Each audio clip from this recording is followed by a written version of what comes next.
오늘 할 이야기는 인천 강화군 농수로 친누나 살인 사건이다. 2020년 12월 19일에 28세인 가해자 남성인 윤 씨는 29세인 피해자인 자신의 누나를 살해한 사건이다. 시신은 2021년 4월 21일에 발견이 되었고 4월 30일에 윤 씨는 살인 및 사체유기 혐의로 경찰에 체포되었다. 윤 씨는 자신의 누나를 흉기로 25차례나 찔러 살해하였다. 살해 후 시신을 10일 동안 아파트 옥상에다 방치했다. 시신을 캐리어 가방에 넣고 렌트카를 타고 강화군 성모도의 농수로에 유기했다.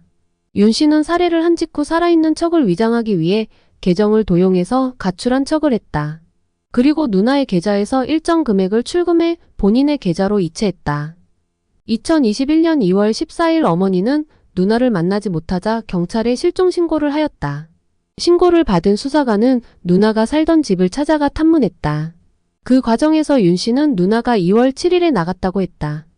경찰이 2월 6일부터 11일까지 CCTV 영상을 보았지만 누나의 모습이 보이지 않자 다시 물었다. 그러자 2월 6일에 마지막으로 집을 나갔고 평소에 외박을 자주 했다고 말했다. 부모님에게 외박 사실을 감추기 위해서 2월 6일이 아닌 2월 7일로 이야기를 했다. 수사망이 좁혀오자 윤 씨는 증거를 조작해서 경찰관에게 보내주었다. 증거로 보낸 것은 조작한 메신저 대화였다. 그리고 며칠 뒤에도 조작한 증거를 경찰에게 보냈다. 어머니에게는 남자친구와 잘 있다면서 걱정하지 말라고 카카오톡으로 보냈다. 그래서 어머니는 그것을 믿고 실종 신고를 취소하였다. 윤 씨는 주지적으로 자신이 시체를 유기한 장소인 강화도 성모도를 검색하였다. 그러는 동안 태연하게 자기 직장을 계속 다니면서 생활을 이어나갔다. 시신은 4월 21일에 지나가던 행인에 의해서 발견이 되었다. 윤 씨는 4월 25일에 누나의 영정까지 드는 미친 모습을 보였다.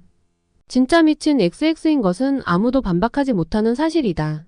유기 장소에는 CCTV 등이 없어서 수사에 어려움이 있었지만 통신기록과 금융기록을 조회해서 범인이 윤 씨임을 밝혀냈다. 경찰은 4월 29일에 윤 씨를 살인 혐의로 긴급 체포를 했다. 조사가 시작된 후 5월 2일에 윤 씨는 자신의 범죄를 인정했다. 회사 일을 마치고 늦게 귀가했는데 누나가 잔소리를 해서 화가 나서 살해했다고 인정했다. 그러면서 자신은 우발적인 범행을 주장했다. 범죄자 CX들은 무조건 우발적인 범행이라면서 형량을 깎으려고 하고 있다. 5월 13일에 인천지검은 윤 씨를 구속 기소했다.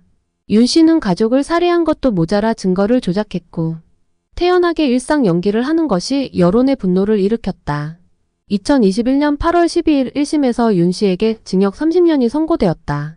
다만 판사는 부모님이 선처를 원하는 점과 자신의 범행을 인정하고 반성하고 있는 점과 형사처벌을 받은 전력이 없는 점 등을 고려해서 형을 정했다. 하지만 윤 씨는 이에 불복하면 항소를 진행했다.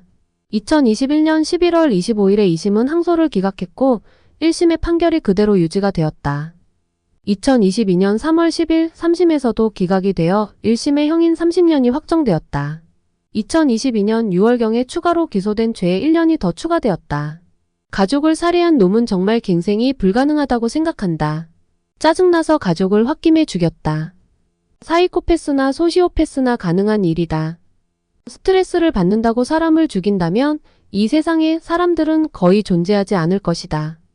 가족을 죽였으니 감옥에서 속죄하고 나와서도 속죄했으면 좋겠습니다. 지옥이 존재한다면 저런 놈들이 가야 하지 않을까 생각합니다.